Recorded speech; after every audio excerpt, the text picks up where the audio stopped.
तो अर्ज ये कर रहा था। बहरहाल जिस वक्त तो बुलाया गया तबीब को, तो तबीब ने कहा हजरत ये तो जहर है, और ये जहर बुझा करके जानबूझ करके लगाया गया।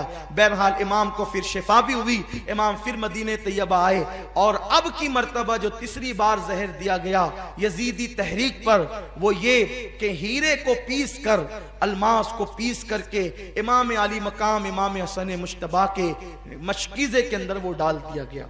इमाम पाक सोए हुए थे, 27 सफर की रात थी, इमाम पाक सोए थे, अचानक नींद से बेदार हुए, और नींद से बेदार होने के बाद आपने फरमाया, बहन जैनब, सैयदा जैनब इबादत में मसरूफ थी, आपने उस तरफ तवज्जो फरमाई। अर्ज़ किया भाईजान क्या हुआ? तो इरशाद फरमाया, मैंने नाना को और अम्मी को और अब्बा को ख्वाब में देखा कि वो मुझे जन्नत की सैर कराते हैं। मैंने कहा नाना जान आप मेरी बातों से बाखबर हैं, मुझे तमाचे लगाए गए, मुझे मारा गया, मेरे पैरों के नीचे से मुसल्ला खींचा गया, कितना सताया गया, मेरे सामने इस वक्त मदीने तैयबा में मेरे माँ बाप को गाली दी जाती है, या रसूलल्लाह इस दौर से मैं गुजर रहा हूं। आकाए करीम ने फरमाया, हसन सब्र करो, इंशाअल्लाह बहुत जल्द तुम हमसे आकर के मुलाकात करने वाले हो।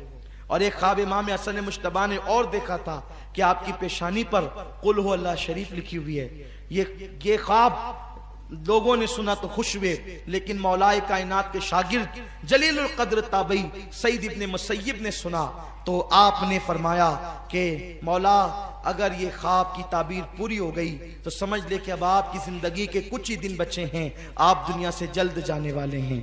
ये ख्वाब तो था ही, सब लर्जे हुए थे, इस ख्वाब ने और लर्जा दिया।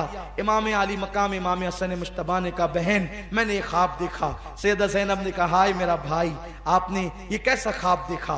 तो आपने फरमाया, जैनब जरा मशकीज़ा लाओ, मुझे प्यास लगे, मैं पानी तो पी लूं। उसके बाद मौला हसन ने जब पानी पिया तो मशकीज़े के अंदर जो हीरा पीस करके डाल दिया गया था वो आपके पेट के अंदर चला गया, और पेट में गया। रिवायतों में आता है, मौरखीन लिखते हैं कि आपके कलेजे के 72 टुकड़े हुए। बाज मौरखीन ने लिखा कि आपके कलेजे के 80 टुकड़े हुए, बाज ने लिखा कि आपकी आंतों के और कलेजे के 100 से ज्यादा टुकड़े हुए। जब आप कह करते तो वो टुकड़े हो करके गिरते। आप कहते, हाय बड़ी तकलीफ है, मेरे गले से लेकर के मेरी नाफ तक का पूरा हिस्सा कट गया है। सोचिए जरा, ये हीरा क्या होता है, उसको कांच पे आप चलाएं तो कांच कट जाती है, तो हीरे की कनी इस अंदाज के साथ। यजीद सिर्फ कातिले हुसैन नहीं है, यजीद कातिले हसन मुश्तबा भी है। इस पर तो सब इत्तेफाक करते हैं कि ये साजिश यजीद की थी, लेकिन जहर दिया किसने, इस पर तारीख खामोश है। उस्ताद ज़मान हजरत मौलाना हसन बरेलवी रहमतुल्लाह ताला अलैह ने एक औरत का नाम लिखा है, लेकिन जो है वो अल्लामा मुफ्ती जलालुद्दीन साहब उस पर सकूत करने का हुक्म देते हैं, सदुल्लाह फाजिल उस पर खामोशी का हुक्म देते हैं। मौरखीन इसमें इतने उलझे हुए हैं कि कोई वाज़ेह मौक़िफ़ पेश नहीं किया जाता, लेकिन जो पढ़े लिखे लोग हैं, समझदार लोग हैं, उनके लिए बस मैं एक बात पेश करता हूं, उनको समझ में आएगा कि जहर देने वाला कौन है। जिस वक्त टुकड़े हो करके गिरने लगे तो आपने फरमाया कि हुसैन को बुलाओ ताकि कुछ नसीहतें कर दूं, अब मैं नहीं रह पाऊंगा, इसलिए कि टुकड़े गिरते हैं। मौला हुसैन तशरीफ लाए और ये हालत देखी तो गले मिल करके खूब रोए। फरमाया, भैया बताना आपको जहर किसने दिया? इसलिए कि सैयदुस साबिरीन का नवासा है। इरशाद फरमाया, भाई जहर किसने दिया? जिस पर मुझे शक है, अगर वही है तो अल्लाह बेहतरीन इंतकाम लेने वाला है, और शक की बुनियाद पर किसी को कत्ल नहीं किया जा सकता, क्योंकि मैं नाम लूंगा तो तुम कत्ल करोगे, तो शक की बुनियाद पे किसी को कत्ल नहीं किया जा सकता।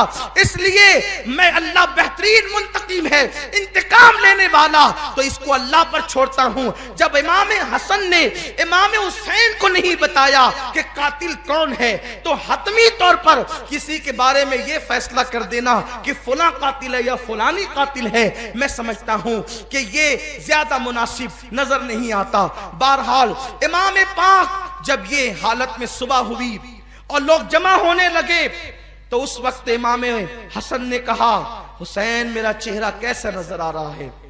तो इमाम पाक ने रोते हुए कहा, भैया आपका चेहरा हरा हो गया। तो कहा मुस्कुराकर, उस तकलीफ में मुस्कुराया है हसन जिस तकलीफ में लोग सारी खुशियां लोगों की छिन जाती है। हसन मुश्तबा ने जब सुना कि मेरा चेहरा हरा हो गया, फरमाया हुसैन याद है नाना की हदीस मेराज मुकम्मल हो रही है। तो लोगों ने कहा ये हदीस मेराज क्या है? तो तब फरमाया कि जब हमारे नाना मेराज पर गए थे, जब हमारी पैदाइश भी नहीं हुई थी, तो नाना मेराज पे जन्नत की सैर कर रहे थे, तो जन्नत में दो महल देखे, एक हरा था एक लाल था। तो उस वक्त रिजवान जन्नत ने कहा कि या रसूल अल्लाह, ये जाते जाते अपने शहजादों के महल भी देख जाएं जिनसे पूरी जन्नत का हुस्न दुबाला होता है। तो आकाए करीम ने फरमाया ये हरा किसका है और ये लाल किसका है? तो कहा लाल तो हुसैन का है और हरा तो हसन का है। तो आका ने रिजवान से कहा कि रिजवान ये बताओ मेरे हसन का हरा क्यों और हुसैन का लाल क्यों? तो रिजवान की गर्दन झुक गई, आंखों में आंसू आ गए। अरे नादान, अहले बैत की मोहब्बत पर रिजवान जन्नत भी रोता है, जबकि जन्नत में कोई रो नहीं सकता।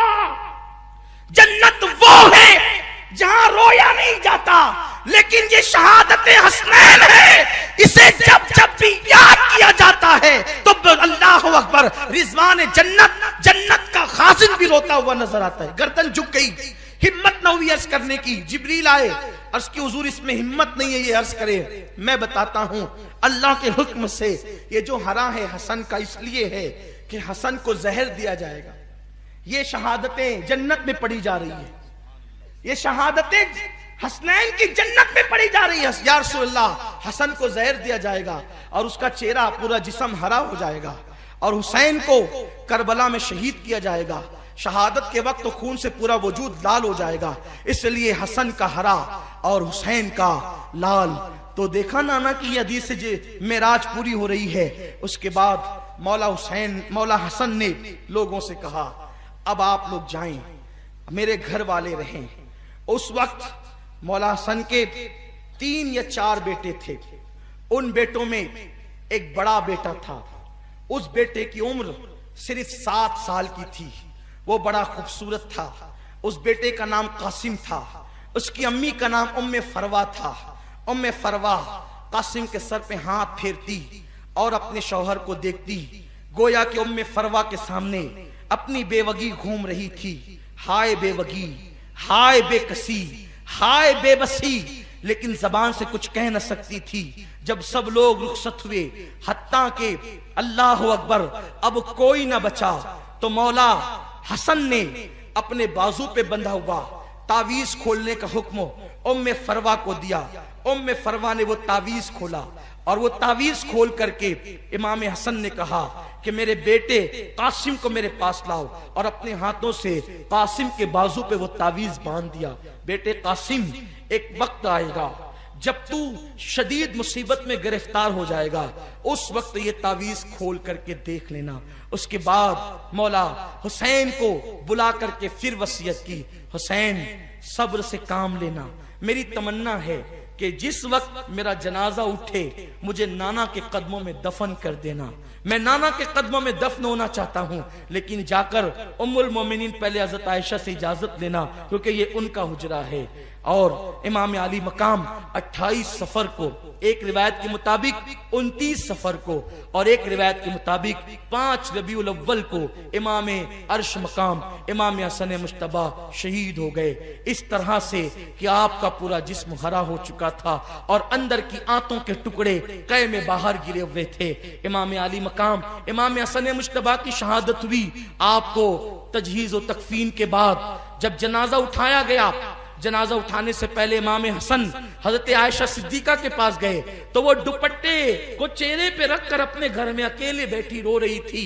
इमाम हुसैन ने कहा, अम्मी जान क्यों रोती है? कहा, हाय मेरे नबी का वो लाडला उठा जिसको मैंने नबी ये पाक की बारगाह में इस अंदाज से देखा था कि उसने अपने पैर नबी के पैर पे रखे थे और हुजूर ने उसको 2 हाथों से यूं पकड़ा हुआ था और कहा था, हसन चढ़ो, हसन चढ़ो, हसन चढ़ो। तो उसने पंजों पे पैर रखा था, वो नबी की पिंडलियों पे आया। फिर कहा चढ़ो, वो घुटनों पे आया। फिर कहा चढ़ो, वो रानों पे आया। फिर कहा चढ़ो, वो सीने पे आया। और नबी ने उसका मुंह अपने मुंह में लेकर यूं चूसना शुरू किया था जैसे कोई खजूर चूसता है। मैंने अर्ज की, या रसूल अल्लाह, आप इस बच्चे के साथ ऐसा करते हैं? इरशाद फरमाया, रूए जमीन पर अगर सबसे ज्यादा मुझे कोई पसंद है तो ये और इसका भाई पसंद है, और किसी के माँ बाप पसंद है तो इसकी अम्मी और इसके अब्बा पसंद है। ये याद करके रो रही हूं। तो कहा कि उसी शहजादे की तमन्ना है कि नबी के कदमों में दफन हुआ। सैयदा ने कहा, उसके नाना का घर है, उसको इजाजत की जरूरत क्या है? मैं इजाजत देती हूं कि उसे दफन कर दे हुजूर के कदमों में। लेकिन यह भी तारीख का बदतरीन बाब है। जब जनाजा बाहर लेकर के आए और हुजूर अलैहिस्सलाम के रोज़े अक़दस में इमाम हसन को दफन करना चाहते थे, तो बनु उमैया के वो गलीज, जिसे दुनिया मरवान कहती है, वो बदतरीन आदमी जिसके बाप पर मेरे आका ने लानत की थी, उस पलीद ने कहा, मैं इनको दफन होने नहीं दूंगा। इमाम हुसैन ने कहा, मेरे भाई की वसीयत है, मैं दफन करूंगा। जानते हैं, यहां तक के बाद मौर्रिखीन ने लिखा कि उस जालिम ने कमान से तीर निकाला और इमाम हसन मुश्तबा के लाशे पे चलाना शुरू किया। एक बंदा जो शहीद हो चुका है। लोग कहते हैं कि मरवान को, यजीद को इतना बुरा ना कहो, इसलिए कि उन्होंने किया क्या है? ये किया है। अरे मरे हुए इंसान का तो दुश्मन भी एहतराम करता है। हमारे हिंदुस्तान के काफिरों को देखो कि अगर वो कोई मैयत जाती है किसी मुसलमान की तो वो यूं करते हैं। इतना तो वो करते हैं, उनको इतना शऊर है। इस पर क्या हुक्म शरा है? मैं बहसियत मुफ्ती कोई बहस नहीं कर रहा हूं, लेकिन मरने वाले का एहतराम तो एक काफिर भी करता है। वो मरवान कैसा पलीद था, जब अल्लाह अकबर नाना के कदमों में नवासे को ले जा रहे, तलवार से रोक दिया। और जब इमाम हुसैन ने कहा मैं दफन करूंगा, तो उसने इमाम हसन के जनाजे पे तीर चलाया है।